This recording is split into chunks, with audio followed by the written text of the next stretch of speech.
धन्यवाद। आज भमेटा गांव के अंदर हमारे मुख्य अतिथि मंडल कोऑर्डिनेटर एडवोकेट साहब हैं हमारे साथ। आज यहाँ बहुजन समाज पार्टी की एक मीटिंग का आयोजन होगा। माननीय बहन जी के आदेश पर जो है नवीन विधानसभा अध्यक्ष अपना प्रयास कर रहे हैं, तो मिलते हैं। जय भीम। को नमन करते हुए सभी संत महापुरुषों को नमन करते हुए भारतीय संविधान के रचयिता, नारी के मुक्तिदाता, विश्व रत्न, भारत के प्रथम कानून मंत्री रहे बाबा साहब डॉक्टर भीमराव अम्बेडकर जी को नमन करते हुए DSO वामसेव बहुजन समाज पार्टी के संस्थापक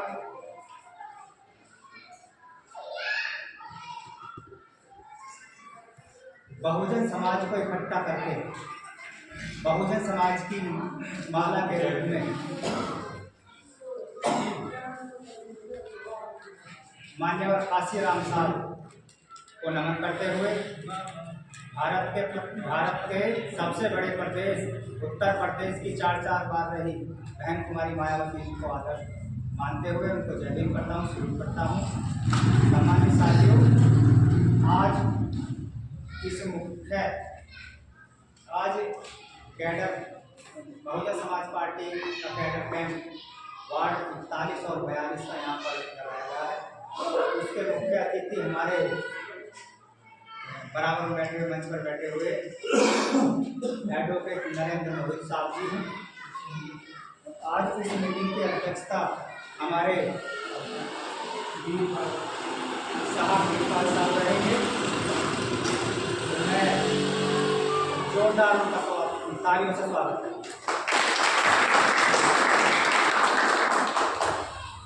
मंच पर उपस्थित सभी हमारे गोविंदपुरम से चल कर आए PC वर्मा साहब, उन्हीं के साथ में बैठे हुए हमारे करण सिंह साहब, उन्हीं के बराबर में बैठे हमारे विधानसभा के उपाध्यक्ष सलीम भाई साहब, उन्हीं के बराबर में बैठे हुए हमारे भाई साहब इरफान मलिक साहब, उनके बराबर में बैठे हुए हमारे साहब मीनू साहब, जगदीश साहब जी, सामने बैठे हुए हमारे संतराम साहब, ज़्यादातर सभी को जानता हूँ। जिन सम्मानित साथियों का नाम नहीं ले पाया, उनसे समाचार देते हुए उनको सम्मान देते हुए बहुत बहुत धन्यवाद करता हूँ। सम्मानित साथियों, बहन कुमारी मायावती जी के दिशा निर्देश के अनुसार गांव या शहर या नगर सब में बहन जी ने आदेश दिया हुआ है कि सब पूजा जा करके कैडर कैंप आयोजन होगा और समाज को समझाने का कार्य होगा। हमारे साथियों, सबसे पहले अगर किसी को अपनी बात रखनी हो बहन जी के बारे में या बहुजन समाज पार्टी के बारे में, के बारे में अपनी बात कोई रख सकता है। सबसे पहले आपका नंबर, किसी को अपनी बात रखनी हो, हमारे नितिन भाई ने अपने विचार रखे, सेक्टर के महासचिव हैं, अपने विचार रखे।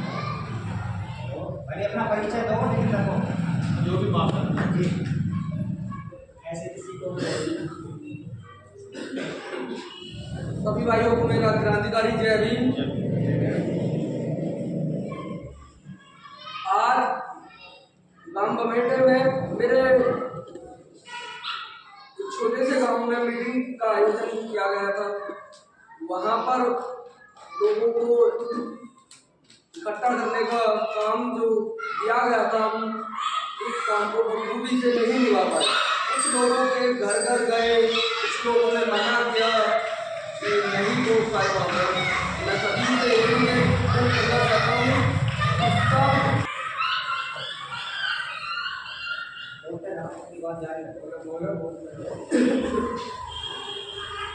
सभी से निवेदन करना चाहूँगा। मैं इतना बड़ा लीडर नहीं हूँ ना, मैं छोटा सा एक कार्यकर्ता हूँ जो बहन जी को सपोर्ट करता हूँ। मेरे खून का एक एक कतरा बहन जी को हर टाइम समर्पित रहेगा। मैं अपने भाइयों से भी यही निवेदन करूँगा कि बसपा ही हमारा एक घर है, उस घर की नींव हमारे छोटे छोटे भाई हैं, वो हिलनी नहीं चाहिए। अगर जो नींव हिल गई तो हम जो बसपा के सहारे से रहते हैं फिर हमारा वजूद खत्म हो जाएगा। मैं यही कहना चाहता हूँ कि पार्टी कोई भी आए, हमारा भाई कोई भी आए, चंद्रशेखर आए या अखिलेश आए, कोई भी आए, पर हमारा घर जो है, जो हमारे को बचा के रखता है, वो आज भी बहन जी ही है, जो हर उसमें हमें बचाने का काम किया। पहले हमारी कोई शिकायत अगर जो बहन जी के उसमें हो जाती थी कार्यकाल में तो अरेस्ट बहुत जल्दी हो जाते थे। आज अगर जो कोई भी अपनी शिकायत लेके कहीं भी जाता है तो वो पुलिस प्रशासन वहाँ का इतना भद्दी पेश आते हैं कि कोई सुनवाई नहीं होती। यही मेरे साथ हुआ था। पिछले 1 साल पहले मेरी बाइक को चोरी हुआ था, उस बाइक को मैं ही ढूंढ के लेकर आया और वो बाइक मिलने के बाद वो जो चोरी करके गया था, मैंने उससे बोला, वहाँ के पुलिस इंस्पेक्टर से बोला, लालको पुलिस चौकी, तो उन्होंने बोला आपकी बाइक मिल गई, आप चले जाओ। मन की नहीं, मैं जाऊँगा नहीं, जब तक वो बाइक चोरी वाला पकड़ा नहीं जाएगा मैं नहीं जाऊँगा। लोग ठीक है आप रहो, आपकी बाइक भी थाने में खड़ी कर ली जाएगी। तो मैंने सोचा कि 10 दिन मैं इस बाइक के पीछे लगा रहूँगा तो मेरा जो मजदूरी है मेरी वो भी चली जाएगी। तो मैंने अपना टाइम वेस्ट ना करते हुए मैंने फिर अपने आप को ही पीछे हटाया। अगर जो यही काल बहन जी का शासनकाल होता तो मिनटों की सेकंड में पुलिस मेरे साथ चल के जाती और उसको जेल में डालने का काम करती। यही है बहन जी का शासनकाल।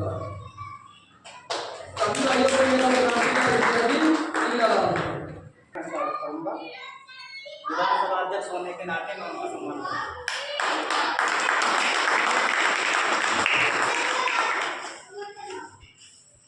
मैं निवेदन करूंगा आए और हमारे करण सिंह भाई का पट्टा पहना कर स्वागत इधर देखो 1 मिनट रविंदर जी से निवेदन करूंगा आए स्वागत ना। उनका स्वागत। आप सब लोग आ जाओ, सलीम जी उधर को आओ सब लोग, एक फोटो तो खिंचाएगा आपका। विधानसभा अध्यक्ष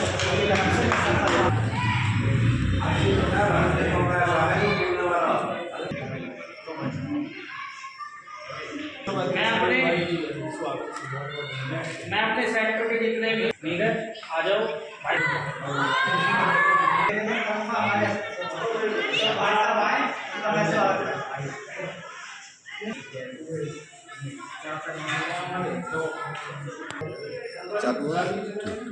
मैं तो नेताजी को दिया, नेताजी को मैंने बुलाया, मैं उधर चला जाऊंगा। ठीक, अच्छा। बहुजन समाज पार्टी बहन कुमारी मायावती जी, बाबा साहेब साहब काशीराम जी, मान्यवर काशीराम साहब, मान्यवर काशीराम साहब, बहन कुमारी मायावती जी, बहुजन समाज पार्टी, बहुजन समाज पार्टी जिंदाबाद।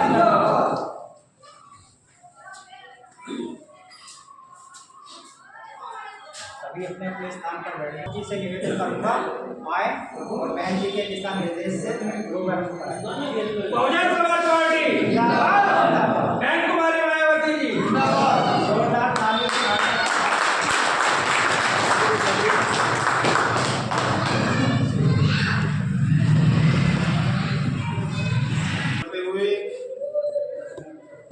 बहुजन समाज में जन्मे सभी संतों गुरु महात्माओं को नमन करते हुए,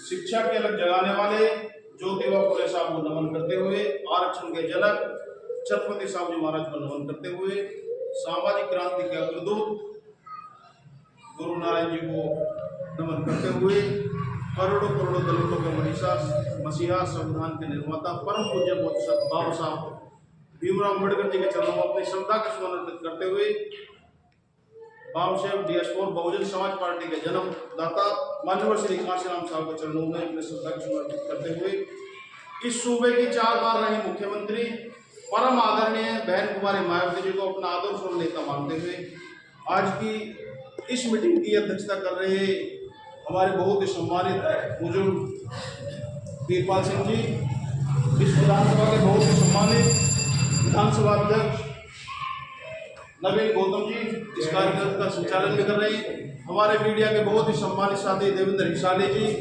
गोविंदपुरम से चलकर आए हमारे बहुत ही सम्मानित टीसी वर्मा जी, सेक्टर के अध्यक्ष हेमंत जी, और मेरे सम्मुख बैठे मेरे बहुत ही सम्मानित बुजुर्ग नौजवान साथियों, आज बहन जी के आदेश अनुसार आप सभी के बीच में आना हुआ है और जो भी बहन जी की दिशा निर्देश है, बहन जी ने जो हमें बताया है, आप सभी से उनको साझा करना है।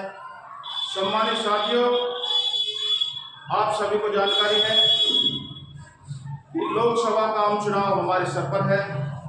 फरवरी का माह चल रहा है, कभी भी आचार संहिता लग सकती है और चुनाव होने वाला है। उसी क्रम में आज 2 सेक्टरों की मीटिंग बुलाई गई है। किसी कारणवश कुछ साथी कम उपस्थित हुए हैं क्योंकि शहर का माहौल है, कुछ साथी ब्याह शादी में चल रहे हैं।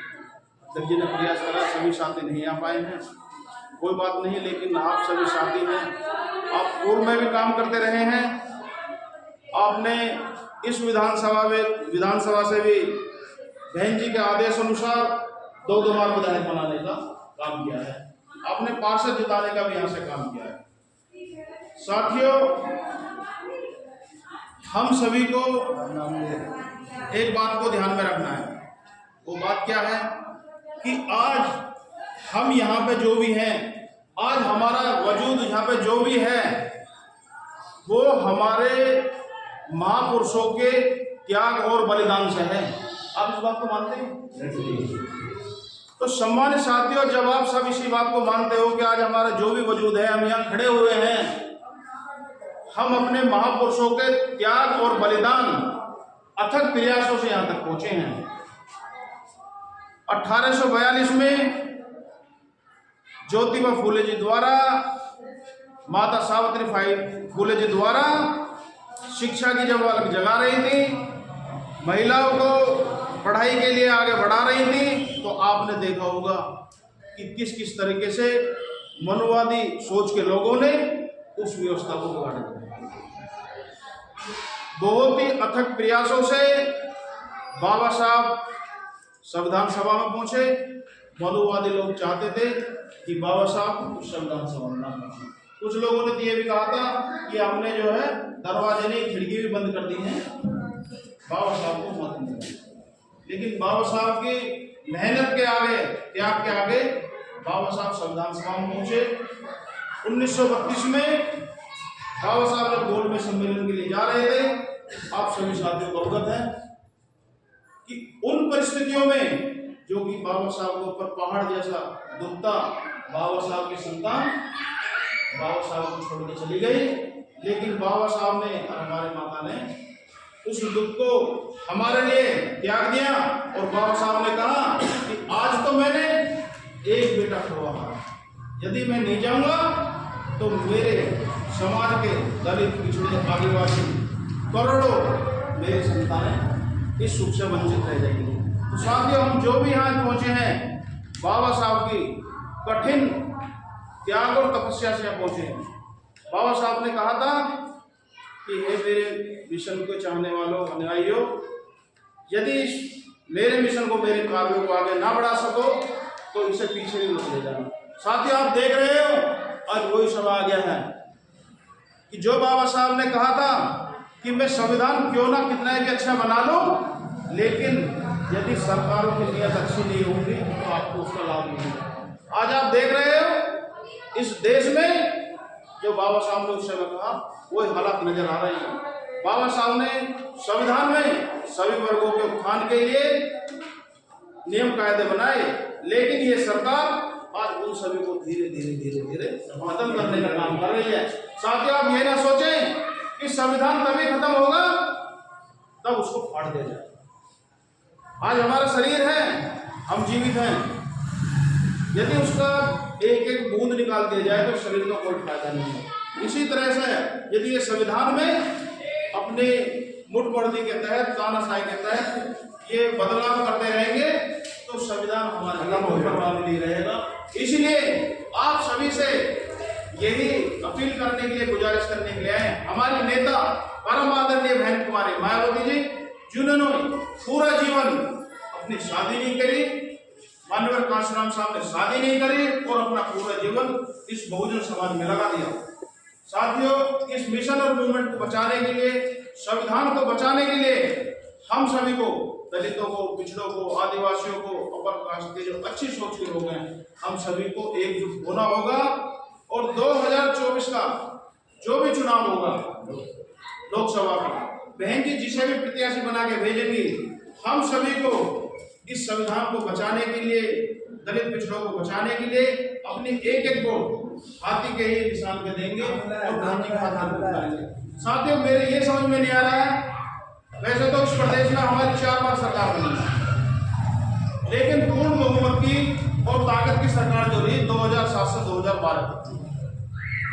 आप सभी ने बहन जी की 4 बार की सरकार को देखा, जो उस समय छोटे होंगे उन्होंने सुना जरूर है, नौजवान साथी बैठे हैं, क्योंकि हमारे बुजुर्ग सभी किस्सा करते रहते हैं, बहन जी के बारे में बताते रहते हैं।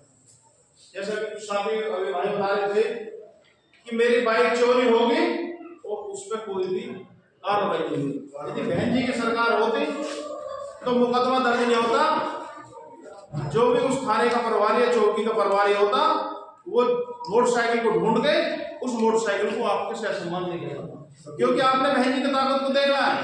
बहन जी हमेशा न्याय में ध्यान देती हैं, बहन जी अमन पसंद करती हैं, बहन जी अपने लॉ एंड ऑर्डर में बिल्कुल भी कमी नहीं छोड़ती हैं। जब बहन जी के ही एक सांसद के द्वारा गरिमा को ठेस पहुंचाई गई तो बहन जी ने ये देखा कि हमारी पार्टी के सांसद हैं, बहन जी ने उन्होंने खुद बुला के और पुलिस को सौंप दिया। तो हमें ऐसे नेता को बचाने के लिए, इस देश को चलाने के लिए ऐसे नेता की जरूरत है। और वो नेता कब ताकतवर होगी? वो नेता कब ताकतवर होगी जब हम सब लोग, जैसे हमारे नेता 18-18 घंटे मेहनत करती हैं, हमको भी इसी तरह से मेहनत करनी होगी। और वो मेहनत क्या है? हमको और आप सभी को मिलकर सामाजिक भाईचारा बनाना है। सामाजिक भाईचारा बनाए हुए कुछ नहीं हो सकता। 2007 में माननीय कांशीराम साहब के जाने के बाद बहन जी के द्वारा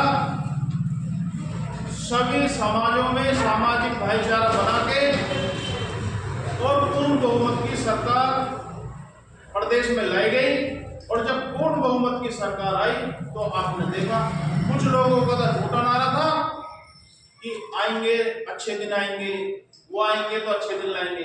लेकिन आप सबने तो देख लिया कि हमारी जो नेता है परम आदरणीय बहन कुमारी मायावती जी, वो कभी भी कहने पे भरोसा नहीं करती, वो करने पे भरोसा करती हैं। आप सभी ने बहन जी का कार्यकाल को देखा है। साथियों, आप एक चीज देखो, बहुजन समाज की खासतौर से उत्तर प्रदेश में ताकत वाली सरकार एक ही बार हुई 2007 से 12। पता नहीं क्यों बहुत सारे साथियों को ऐसा लगने लगा कि मोह भंग होने लगा। आप कुछ लोगों से सीखो, उनसे देखो, उनके पास उद्योग भी है, उनके पास व्यापार भी है, उनके पास स्कूल भी है, लेकिन उनका मोह भंग नहीं है। वो जितना काम अपने व्यापार के लिए करते हैं, इतना ही काम वो सरकार बनाने के लिए करते हैं, अपनी जो उनकी विचारधारा वाली सरकार है। इसीलिए मेरा बहुजन समाज के सभी साथियों से यही अपील है, पिछड़े जाति के हों, आदिवासी हों, अल्पसंख्यक हों, दलित हो, कि जब तक हम सामाजिक भाईचारा न बनाएंगे, सभी को एक साथ लेके ना चलेंगे, तब तक काम नहीं चलेगा। हमारे बुजुर्ग खड़े थे, बहुत अच्छी बात कह रहे थे कि जब से बहुजन समाज पार्टी बनी है, मैं और मेरा परिवार सभी बहुजन समाज पार्टी के साथ। बहुत ही अच्छी बात है, जब हम सब बहुजन समाज पार्टी के साथ हुए, हमको और लोग देख के भी बहुजन समाज पार्टी के साथ आए और बहन जी की सरकार बनाई। लेकिन अब 2012 के बाद में हमारी सरकार नहीं है, हमारी कमजोर हालत है राजनीतिक, लेकिन हमें बिल्कुल भी अपने मनोबल को डाउन नहीं करना है, हमें बिल्कुल आगे बढ़ते रहना है, क्योंकि हमारी ये पार्टी बाद में है, पहले हमारे महापुरुषों का मिशन है। क्या कोई भी साथी अपने कोई घर को कमजोर करता है? जब हमारा घर कमजोर हो जाता है तो उसकी भी तो हम देखभाल करते हैं, रंगाई पुताई करते हैं। इसी तरह ये तो समय है, आता जाता रहता है। हम सबको मिलके अथक प्रयास करना है, एक एक वोटों पर ध्यान देना है। जो भी साथी 18 साल के अब हुए हैं, जिनकी वोट छूट गई है, वो अपनी उनकी तो बीएलओ से मिलकर सभी साथी वोट बनवाएं, क्योंकि सरकार बनाने के लिए सिर्फ एक आदमी से काम नहीं चलेगा, ना ये विधानसभा अध्यक्ष काम चलेगा, ना सेक्टर अध्यक्ष काम चलेगा। सरकार बनाने के लिए हम सबको कंधे से कंधा मिला के, छोटी मोटी बातों को भूल के, सभी को एकजुट होकर आगे बढ़ना है। दूसरा विषय ये कि हमारी वोट से काम नहीं चलेगा, हमें अपनी तो वोट देनी है।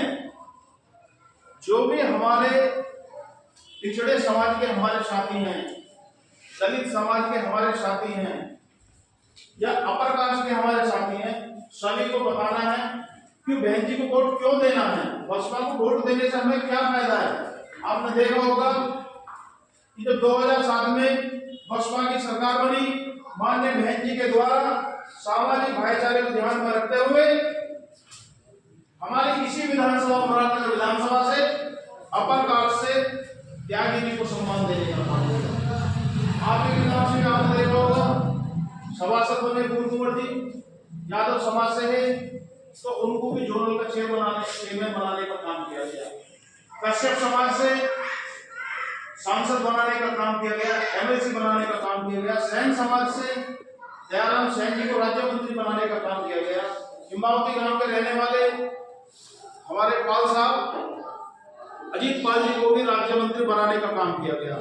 तो ये बातें हमें सभी को, ऐसा नहीं है कि विधानसभा अध्यक्ष नवीन है तो ये नवीन जी का काम है, नवीन जी का काम नहीं, हम सभी का काम है। क्योंकि ये काम जो होगा ये सभी के करने से होगा। आपको बहन जी की सरकार में जो भी काम हुआ आप सभी को याद है। जब से गाजियाबाद बना किसी ने इस चीज पर ध्यान नहीं दिया गाजियाबाद में, लेकिन जब बहन जी की सरकार आई तो बहन जी ने संजय नगर में सबसे बड़ा अस्पताल, सरकारी अस्पताल हमें बनाने का काम किया। किसी को बीमारी हुई, आप वहां पहुंचे तो डॉक्टर खड़ा हो गया तुरंत और इलाज करने लग गया। लेकिन आज ऐसा नहीं है, क्योंकि आज अधिकारी भी और डॉक्टर भी बेलगाम हो रहे हैं। आप अस्पताल में जाओ तो स्वास्थ्य सेवा बुरी तरह से चरमराई हुई है। शिक्षा के क्षेत्र में आपने देखा बहन जी ने हमारे जनपद गाजियाबाद में कोई भी सरकारी डिग्री कॉलेज नहीं था। मान्यवर कांशीराम जी के नाम से नंदग्राम के अंदर बहुत ही भव्य हमें डिग्री कॉलेज देने का काम किया। बहन कुमारी मायावती जी को मालूम थी कि मेरा समाज, दलित पिछड़ा समाज, अल्पसंख्यक समाज शहरों में रहता है और बहुत सारे लोगों के पास में हमारे रहने की व्यवस्था नहीं है। तो माननीय बहन कुमारी मायावती जी के द्वारा पूरे प्रदेश के अंदर मान्यवर कांशीराम साहब शहरी आवास बनाने का काम यदि किया तो माननीय बहन कुमारी मायावती जी द्वारा हर जिले के अंदर किया गया। बहन जी को मालूम थी कि बहुत लंबे समय से सरकारें बनती रही हैं, लेकिन सरकारों में युवाओं को रोजगार नहीं मिला। तो माननीय बहन जी ने कोई भी ऐसा विभाग नहीं था कि जिस विभाग के अंदर युवाओं को नौकरी ना दी हो। चाहे शिक्षा का क्षेत्र हो, शिक्षा में लाखों भर्ती टीचरों की करनी, ऐसी पुलिस में निष्पक्ष, जिसमें कहीं भी 1 रुपए की कोई रिश्वत नहीं, और जो योग्य था उसको नौकरी देने का काम माननीय बहन जी की सरकार में हुआ। इन सभी बातों को लेके हमें सभी समाज के अंदर जाना है, एकजुटता दिखानी है। आपने देखा होगा कि जो पट्टे गांवों में मिले थे तो पट्टे तो मिल गए थे, कागज मिल गया था, लेकिन उन पे हमारा अश्रुत नहीं था, हमारी जो तुम बनी थी। माननीय बहन जी का प्रयास था, लेखपाल हमको ढूंढते फिर रहे थे, पुलिस वाले ढूंढते फिर रहे थे कि ये आपका पट्टा है, आप आइए और आप अपना इस पर जो है आस्था जमाइए, अपना अधिकार जमाइए। सम्मानित साथियों, आप सभी से यही उन्हें अपील है, आप सभी ने बहन जी की सरकार को देखा है, बहन जी की नीति और नीति आप सभी को मालूम है। बहन जी इस देश के अंदर अकेली ऐसी नेता हैं कि जो सर्व समाज के लिए काम करती हैं, निष्पक्ष काम करती हैं, बहन जी सभी धर्मों का सम्मान करती हैं। तो हमारा सभी का ये फर्ज है कि ऐसी नेता को भी देश की बागडोर मिलनी चाहिए कि जो सर्व समाज को आगे बढ़ा सके। साथियों, हमें 5 किलो राशन पर निर्भर नहीं रहना है। यदि बहन जी को 2024 में सर्व समाज मिलकर, हम सब मिलकर मौका देंगे तो फिर 5 किलो राशन की जरूरत नहीं पड़ेगी। बहन जी की सरकार आएगी, युवाओं को स्थायी रोजगार मिलेगा और शहरों में रहने के लिए पूर्व की भांति फिर दोबारा से पूरे देश के अंदर माननीय कांशीराम शहरी आवास योजना के तहत मिनिमम सभी को मकान आवंटित होंगे। इस देश को बचाने के लिए आज माननीय बहन कुमारी मायावती जैसे नेता की जरूरत है। साथियों, यदि 2024 में चूक होगी तो लोकतंत्र संविधान नहीं बचेगा और ये जिम्मेदारी जो होगी ये माननीय बहन जी की होगी, ये हमारी सबकी होगी। क्योंकि माननीय बहन जी तो दिन रात चाहे लखनऊ रहे या दिल्ली रहे, पूरे देश में घूम के इस समाज को जगाने का काम कर रही हैं, इस समाज को आगे बढ़ाने के लिए काम कर रही हैं। बहन जी का तो पूरा जीवन इस समाज के लिए लग गया है, आप सभी ने देख लिया है। हम सभी को बहन कुमारी मायावती जी के हाथों को मजबूत करना है। मैं ज्यादा ना कहते हुए, आप भी लंबे समय से बैठे हुए हैं, आपसे यही अपील करूंगा कि सभी साथी एकजुट होकर सामाजिक भाईचारा बना के, क्योंकि इस पार्टी को चलाने के लिए आप सभी की जरूरत होती है, सब समाज की जरूरत होती है। बहन जी आपने देखा किसी भी पूंजीपति से 1 रुपया नहीं लेती। अभी अखबार में आई है, आप सभी को जानकारी है। आप सभी के सहयोग से ये पार्टी चलती है। तो साथियों, हमें दोबारा से उसी पैटर्न पर आना पड़ेगा जो माननीय साहब ने हमको सिखाया था कि 1 वोट और 1 नोट। तो सभी साथियों से यही अपील है, शाहपुर कमेटी में जो भी साथी उपस्थित हैं, कि अपनी पार्टी को बचाने के लिए, अपने नेता के हाथों को मजबूत करने के लिए एक वोट भी दें और पार्टी की आर्थिक सहायता भी बहन जी का जब भी आदेश हो, सदस्यता उसमें जो है शुल्क में, या हमारे विधानसभा का अध्यक्ष के द्वारा वो आदेश आए या जिला देवी आए या बहन जी का जो भी कार्यकर्ता आपके बीच में आए उसमें सहयोग करें। क्योंकि जिस प्रकार हमें घर चलाने के लिए पैसे की जरूरत पड़ती है, इसी प्रकार पूरे देश में पार्टी चलाने के लिए, क्योंकि सरकार तो है नहीं, तो पार्टी चलाने के लिए भी पैसे की जरूरत होती है। पूरे देश में 28 राज्यों में बहुजन समाज पार्टी के प्रदेश कार्यालय, सभी प्रदेश कार्यालयों में खर्चा होता है, क्योंकि वहां पर मैन पावर काम करती है और उस मैन पावर को चलाने के लिए हमें आप सभी को सहयोग करने की जरूरत है। समय समय पे हमसे भी जितना बनता है हम भी पार्टी की मदद करते हैं और आप सभी मदद करते हैं। यदि आप सभी ने मदद न की होती तो ये पार्टी आज यहाँ तक ना पहुंची होती। तो साथियों, मैं ज्यादा ना कहते हुए युवाओं से मैं यही कहूंगा, साथियों, हमारा जो असली घर है, हमें अपना इस घर को बचाना है। बहन जी के हाथों को मजबूत करने, नीला पटका पहन के तो बहुत सारे हमारे बीच में भैरव के आएंगे, लेकिन असली नीला पटका वो होगा जिसपे हाथी का चुनाव चिन्ह होगा। बहन जी जिसको भी हमारे बीच देखेंगे, हमें बहन जी को एक वोट दिला के अपनी इस विधानसभा से, अपनी इस लोकसभा से अपने प्रत्याशी को जिता के भेजना, बहन जी के हाथ मजबूत करने हैं और इस देश की बागडोर बहन जी के हाथ में देने हैं। आप सभी से मैं विदा लूंगा। जय हिंद, जय भारत, खुदा।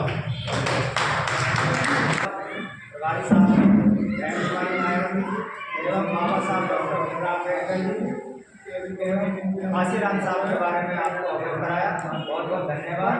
आप सबका भी बहुत बहुत धन्यवाद करना चाहता हूँ।